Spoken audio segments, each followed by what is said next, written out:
ধন্যবাদ মাননীয় প্রধান উপদেষ্টা মহোদয়কে আমাদেরকে আজকে এই চমৎকার আয়োজনে সামিল করবার জন্য। আমি কোনো ভূমিকা ছাড়াই মূল কথায় প্রবেশ করছি, সময় খুবই কম। আমাদের এই ছোট্ট এবং ক্ষুদ্র বাংলাদেশে ছোট বড় অনেক সমস্যাই আমাদের আছে। আমাদের এখানে গ্রাম থেকে শহরে ভাই ভাই যে কলহ হয়, কোন্দল হয়, সেটা পৃথিবীর অনেক দেশে কিন্তু হয় না। এই বাস্তবতাকে আমরা মনে হয় কেউই অস্বীকার করতে পারবো না। আমাদের এখানে যে রাজনৈতিক কোন্দল হয়ে আসছে 50 বছর ধরে, পৃথিবীর অনেক দেশেই কিন্তু সেটি হয় না। আমাদের অন্য যত কলহ, কোন্দল, অসম্প্রীতি এ জাতীয় যে সকল বিষয় আছে যেগুলোর আমরা সবাই সমাপ্তি কামনা করি, সেগুলোর সাথে যদি আমাদের দেশের ধর্মীয় সম্প্রীতিকে আমি তুলনা করি, আমি এদেশের একজন নাগরিক হিসাবে আমি মনে করি যে আমাদের রাজনৈতিক কলহ, ব্যক্তিগত কলহ, পারিবারিক কলহের তুলনায় আমাদের দেশের ধর্মীয় কলহ উল্লেখ করবার মতো আছে বলে আমার কাছে মনে হয় না। অবশ্য এটি আমার মনে হওয়া না হওয়া সে যায় না, এটি আমাদের সম্মানিত অন্য ধর্মাবলম্বী যে সমস্ত আমাদের বন্ধুরা আছেন, ভাইরা আছেন, শ্রদ্ধেয় ব্যক্তিবর্গ আছেন, এটি তাদের আমার মনে হয় বলতে হবে। আমি শুধু এটুকু বলবো যে 5ই আগস্ট আমার ফেসবুক পেজে কয়েক মিলিয়ন ফলোয়ার্সকে লক্ষ্য করে আমি একাধিকবার লাইভে এসেছি, যেটা আমার দীর্ঘ 10-12 বছরের সোশ্যাল মিডিয়ার ইতিহাসে কখনো আসেনি। প্রত্যেকটি লাইভে আমি চেষ্টা করেছি এদেশের সর্বশ্রেণীর সাধারণ মুসলমান সহ অন্যান্য ধর্মাবলম্বীদেরকে শান্ত রাখবার আহ্বান করার জন্য। চট্টগ্রামে যখন আইনজীবী আলিফ হত্যাকাণ্ড ঘটল, সাথে সাথে আমি আমার দায়িত্ব থেকে নিজে এবং অন্যান্য আলেম আমাদের সাথে কথা বলেছি। আমি যতটুকু জানি এখানে অনেক সিনিয়র ব্যক্তিবর্গ আছেন, ওলামা ইকরাম আছেন।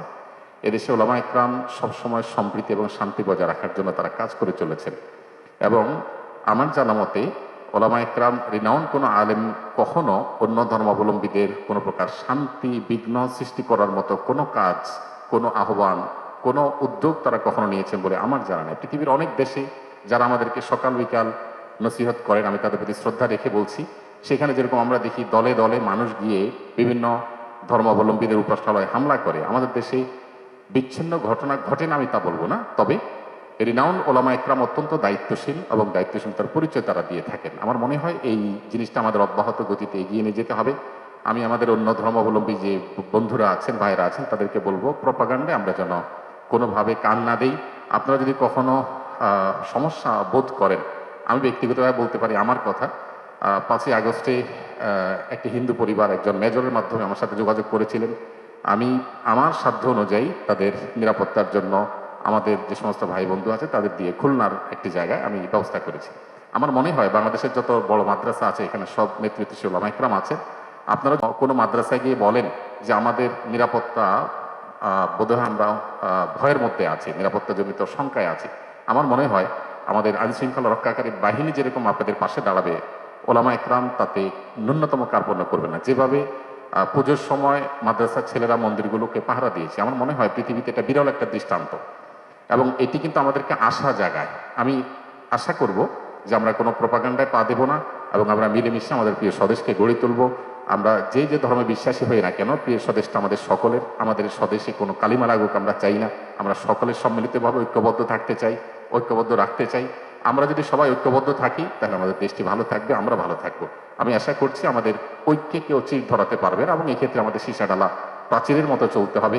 আমাদের কোনো সমস্যার জায়গা থাকলে অবশ্যই আপনারা বলবেন, আমরা সেই জায়গাটাকে সংশোধন করব, কিন্তু আমরা আমাদের প্রিয় স্বদেশকে সমৃদ্ধ দেখতে চাই, মাথা উঁচু করে দাঁড়াতে পারে সেরকম দেখতে চাই। আমাদের তরুণরা আমাদেরকে যে নতুন বাংলাদেশ এনে দিয়েছেন, তার নেতৃত্বে যে নতুন বাংলাদেশ এগিয়ে যাচ্ছে, এই অগ্রযাত্রাকে কোনো শক্তি যেন থামাতে না পারে। আমার মনে হয় ধর্ম বর্ণ নির্বিশেষে আমাদের প্রত্যেকেরই ঐক্যবদ্ধ থাকার, ঐক্যের শপথ নেওয়ার সময় এখন সবচেয়ে গুরুত্বপূর্ণ। সে বিষয়টি আমি সবার নজরে এনে আমি আবার বক্তব্য শেষ করছি। ধন্যবাদ।